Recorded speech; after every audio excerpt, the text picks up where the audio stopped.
ABC station here in New York has now been suspended after police say that she made up claims that she was stalked and nearly assaulted by a would-be rapist in Central Park.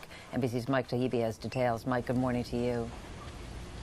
Good morning, Meredith. How are you? At 37, Heidi Jones's career as a TV meteorologist and much more was on the rise. She was also an avid fitness buff and distance runner, and she did a lot of her running right here in Central Park. This is also where she claims someone tried to rape her. In the northwestern corner of New York State and Heidi Jones had made it to the big time, going all the way from an Indiana girlhood to forecasting the weather on ABC's huge New York TV station. Nice leaf peeping time as we get into late September. Reporting countless stories from the field. A perfect day for this. It is called beach tennis, and believe it or not, it's not just for hackers or slackers like myself. It was one of the best tune-up races we've had yet today. And often filling in on ABC's nationally broadcast morning show, Good Morning America. ABC's Heidi Jones is here. Hi, you guys, and good morning, everyone. On her Facebook page and her Run with Heidi website, she writes about her flourishing TV career and about her prowess as a long-distance runner. But nowhere did she tell her fans what police say she recently told them, that an Hispanic man had twice confronted her. First back in September when he grabbed her as she jogged and tried to rape her, and then 3 weeks ago near her apartment when she says he harassed her again. But police say they weren't so sure. After all, 2 days after the alleged rape attempt in September, Heidi wrote on her Facebook page, "Good day, how was yours?" And after the man supposedly threatened her in November, she wrote, "Here's your Turkey Day forecast, gobble gobble." Now, a police source confirms for NBC News that Jones admitted when confronted with inconsistencies in her story, and the fact that she waited 2 months to tell it, that she basically made it all up. The local WABC TV newscast reported that Jones is now off the air.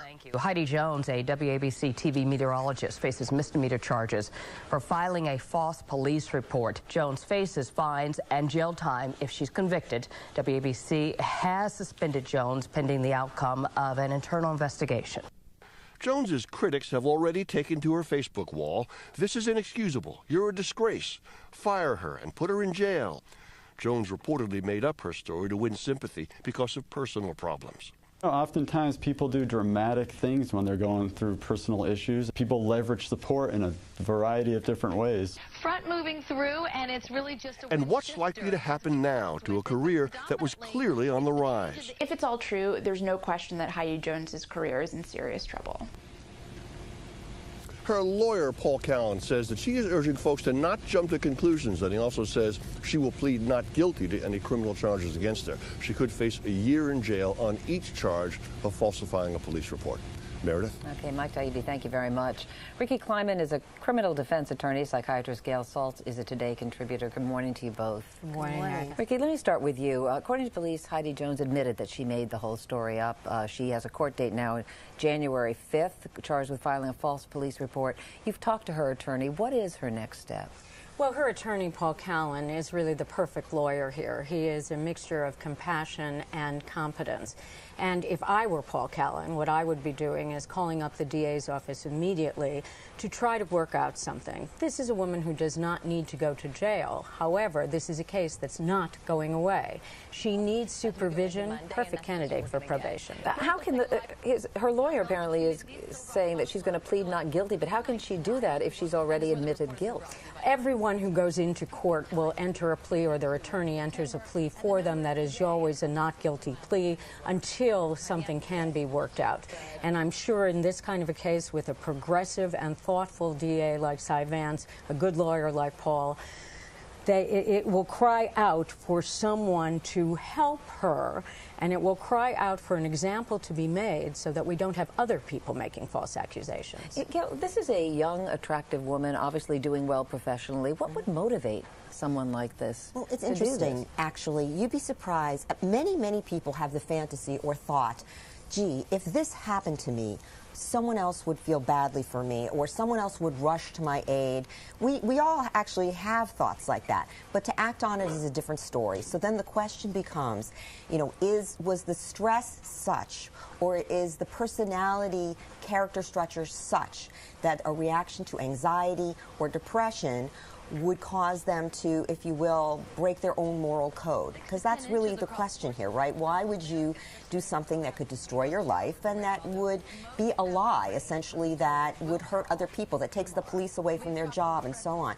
Sometimes it's real mental illness. Looking at someone and having them look beautiful and successful does not mean that they're not suffering inside, that they don't potentially have a mental illness, or that something really bizarre isn't going on in their life, as we see over and over again in cases. And why cry rape?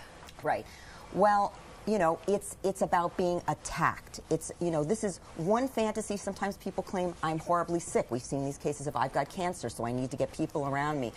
This is about being attacked. And it's strange to say, but actually many, many women do have thoughts about rape. Again, they don't want to be raped, but they have thoughts about it. It's not an uncommon fantasy, and it's the idea that someone would rescue you or rush to your aid because you've been violated, and it's violated in a sexual manner. So it makes you think of this about being a personal other to her, a boyfriend or somebody that she wanted to arouse or concern. You know, you sit on a board for a rape treatment center, correct? Yes, I did. In California. 7 years, you did for yes. 7 years.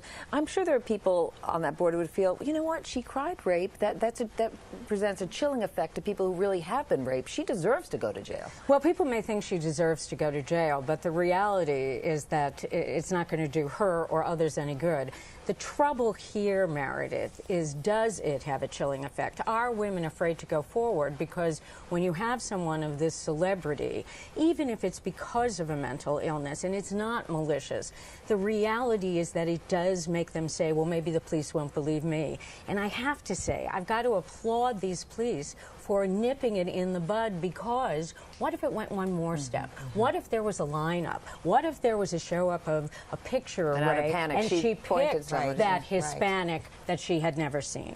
Such things, unfortunately, have happened, and so I do think we have to think about the moral greater good here. And today, I would say a lot of people are comfortable with, frankly, untruths. We see a lot of things going on today that are, you know, not about following the rules, and it's emboldening, I think, others to break them. Gail Saltz, Ricky Kleeman, thank you both for your perspective this morning. We appreciate it.